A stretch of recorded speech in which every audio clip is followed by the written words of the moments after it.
دا بس پښتانه په دې جاهلان چې کوم پکې دي هغه په دې عربو پورې خاندي یاره وایي ډېر بې وفا خلک دي. ولې بې وفا دي؟ وایي مړی به خښوي وایي الحمدلله. لکه وایي ته مړی خښوې ته دې دومره تنګ شوی وي.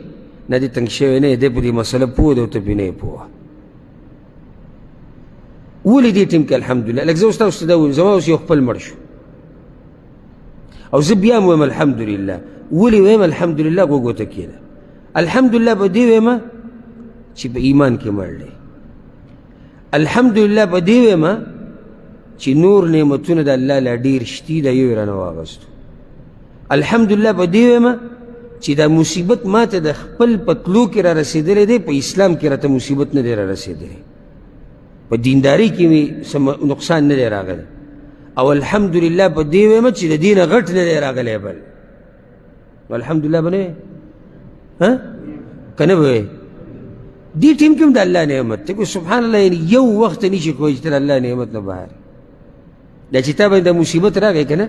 لکه اوس یو سړی دی قرضه پرې ده، دا مسئله اکثر د مسافرو ته الحمدلله. ولې الحمدلله؟ په ما باندې قرضه ده او ته وایې الحمدلله. الحمدلله په دې چې دا دنیوي مشکل دی، دیني نه دی.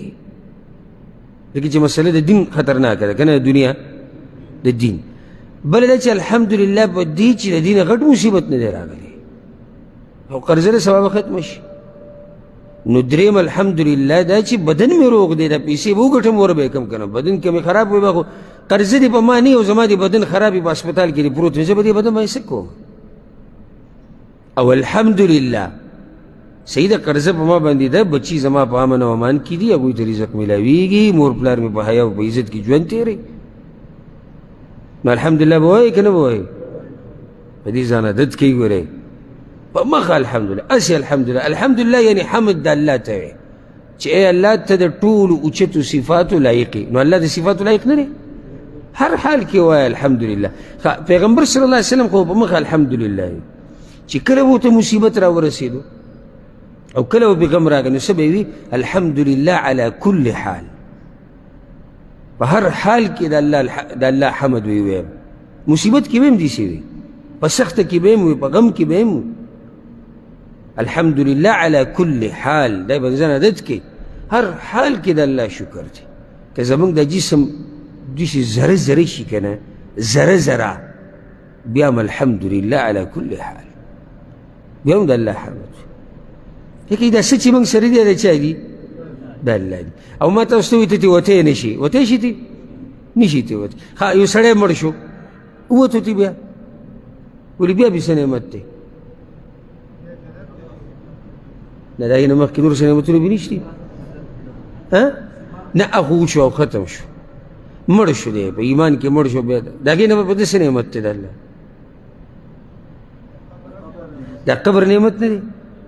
دا ځمکه د الله نه ده؟ دلی به دې ځمکه کې ځای ورنه کړو، پردې نه کړو، پناه یې نه کړو.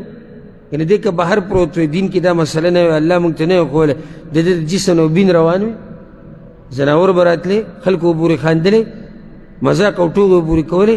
دا نعمت د الله نه دی؟ بیا د هغې نه بعد د حساب کتاب د الله نعمت نه دی؟